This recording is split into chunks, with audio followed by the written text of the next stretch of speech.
Hello अस्सलाम वालेकुम। Shower की हाल ठीक ठाक है, इसकी तबीयत से ठीक है। ਸ਼ਾਹਰ ਯਾਰ ਮੈਂ ਹਾਲਾਤ ਤੋਂ ਤੰਗ ਆ ਗਿਆ ਨਾ। ਬੱਚਿਆਂ ਨੂੰ ਲਿਸ਼ਮਾ ਨੂੰ ਜ਼ੈਨਬ ਦੇ ਦੋਨਾਂ ਦੇ ਗਲੇ ਕੱਟ ਦਿੱਤੇ ਔਰ ਖੁਦ ਵੀ ਖੁਦਕੁਸ਼ੀ ਕਰ ਰਿਹਾ ਵਾ। ਤੇ ਮੈਂ ਸਾਡੇ ਜਨਾਜ਼ੇ ਜਿਹੜੇ ਹੈਗੇ ਨਾ ਈਦੀ ਵੈਲਫੇਅਰ ਵਾਲਿਆਂ ਨੂੰ ਦੇ ਦੇਣਾ, ਉਹਨਾਂ ਨੂੰ ਕਹਿਣਾ ਇਹਦੀ ਇਜਤਮਾਹੀ ਕਬਰ ਕਰਕੇ ਇਜਤਮਾਹੀ ਕਬਰ 'ਚ ਦਫਨਾ ਦੇਣਾ, ਕਿਸੇ ਭੈਣ ਭਾਈ ਦਾ ਆਸਾਨ ਨਾ ਲੈਣਾ ਤੇ ਘਰ ਦਾ ਸਾਰਾ ਸਮਾਨ ਜਿਹੜਾ ਹੈਗਾ ਚੁੱਕ ਕੇ ਈਦੀ ਵੈਲਫੇਅਰ ਵਾਲਿਆਂ ਨੂੰ ਦੇ ਦੇਣਾ। ਤੁਹਾਡੀ ਬੜੀ ਮਿਹਰਬਾਨੀ ਹੋਈ। ਓਕੇ, ਅੱਲਾ ਹਾਫਿਜ਼। हेलो अस्सलाम वालेकुम। ਸ਼ਾਹਰ ਕੀ ਹਾਲ ਠੀਕ ਠਾਕ ਹੈ, ਇਸकी तबीयत से ठीक है। ਸ਼ਾਹਰ ਯਾਰ ਮੈਂ ਹਾਲਾਤ ਤੋਂ ਤੰਗ ਆ ਗਿਆ ਨਾ। ਬੱਚਿਆਂ ਨੂੰ ਲਿਸ਼ਮਾ ਨੂੰ ਜ਼ੈਨਬ ਦੇ ਦੋਨਾਂ ਦੇ ਗਲੇ ਕੱਟ ਦਿੱਤੇ ਔਰ ਖੁਦ ਵੀ ਖੁਦਕੁਸ਼ੀ ਕਰ ਰਿਹਾ ਵਾ।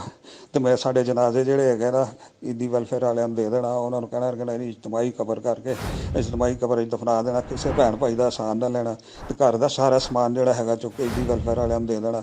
ਤੁਹਾਡੀ ਬੜੀ ਮਿਹਰਬਾਨੀ ਹੋਈ। ਓਕੇ, ਅੱਲਾ ਹਾਫਿਜ਼। हेलो अस्सलाम वालेकुम। ਸ਼ਾਹਰ ਕੀ ਹਾਲ ਠੀਕ ਠਾਕ ਹੈ, ਇਸकी तबीयत से ठीक है। ਸ਼ਾਹਰ ਯਾਰ ਮੈਂ ਹਾਲਾਤ ਤੋਂ ਤੰਗ ਆ ਗਿਆ ਨਾ। ਬੱਚਿਆਂ ਨੂੰ ਲਿਸ਼ਮਾ ਨੂੰ ਜ਼ੈਨਬ ਦੇ ਦੋਨਾਂ ਦੇ ਗਲੇ ਕੱਟ ਦਿੱਤੇ ਔਰ ਖੁਦ ਵੀ ਖੁਦਕੁਸ਼ੀ ਕਰ ਰਿਹਾ ਵਾ। ਤੇ ਮੈਂ ਸਾਡੇ ਜਨਾਜ਼ੇ ਜਿਹੜੇ ਹੈਗੇ ਨਾ ਈਦੀ ਵੈਲਫੇਅਰ ਵਾਲਿਆਂ ਨੂੰ ਦੇ ਦੇਣਾ, ਉਹਨਾਂ ਨੂੰ ਕਹਿਣਾ ਇਹਦੀ ਇਜਤਮਾਹੀ ਕਬਰ ਕਰਕੇ ਇਜਤਮਾਹੀ ਕਬਰ 'ਚ ਦਫਨਾ ਦੇਣਾ, ਕਿਸੇ ਭੈਣ ਭਾਈ ਦਾ ਆਸਾਨ ਨਾ ਲੈਣਾ ਤੇ ਘਰ ਦਾ ਸਾਰਾ ਸਮਾਨ ਜਿਹੜਾ ਹੈਗਾ ਚੁੱਕ ਕੇ ਈਦੀ ਵੈਲਫੇਅਰ ਵਾਲਿਆਂ ਨੂੰ ਦੇ ਦੇਣਾ। ਤੁਹਾਡੀ ਬੜੀ ਮਿਹਰਬਾਨੀ होगी। ओके, अल्लाह हाफिज़। वीडियो लाइक करना मत भूलिएगा, सब्सक्राइब बटन पर क्लिक करें और बेल के निशान पर भी क्लिक करें ताकि हर वीडियो आपको मिल सके। अपना ख्याल रखिएगा। अल्लाह हाफ़िज़।